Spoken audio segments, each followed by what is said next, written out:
নারীকে ঘরে আটকে রেখে সমাজ কখনো এগিয়ে যায় না। এই বিষয়টা শহীদ রাষ্ট্রপতি জিয়া রহমান মর্মে মর্মে বিরোধী করেছিলেন।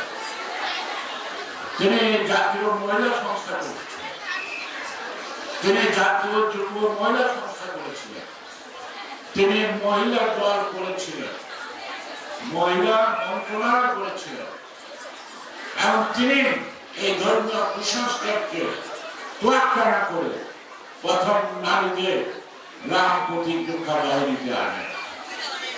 তারপরে তিনি আনসার বিডিপি এবং মিডিয়া পুলিশ এবং সামরিক বাহিনীতে মেয়েদেরকে একের পর এক তিনি দায়িত্ব দেন। বাংলাদেশ প্রথম ভাগ্যবান দেশ, যে দেশের একটা নারী পৃথিবীর মধ্যে প্রথম পাইলট হচ্ছে, যে প্লেন চালায়, উড়োজাহাজ চালায়।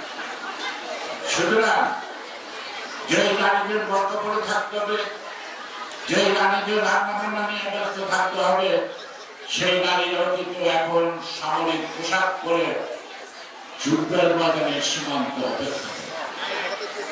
এই নারীরাও এখন পুলিশের পোশাক পরে তারা তাদের দায়িত্ব পালন করে। বসুন্ধরা টিস্যু, অশুদ্ধতার বিরুদ্ধে এক বিন্দুও ছাড় নয়।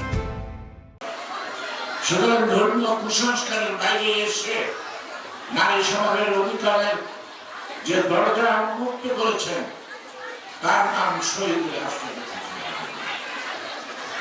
তার ধারাবাহিকতা আমাদের নেতৃত্ব এবং খালেদা জিয়া এই অবনতনিক শিক্ষা ব্যবস্থার মধ্যে মেয়েদের শিক্ষা দশম শ্রেণী পর্যন্ত তিনি বিনামূল্যে দিলেন। শুধু তাই না, তিনি খাদ্যের জন্য শিক্ষা কর্মসূচি চালু করলেন।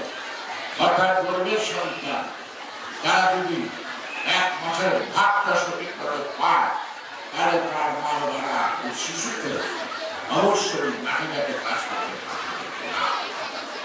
সুতরাং বিএনপি সবসময় যেমন কথা ভাবে, বিএনপি নিজের কথা ভাবে না। বিএনপির জন্য ভালো না, বিএনপি জনগণের জন্য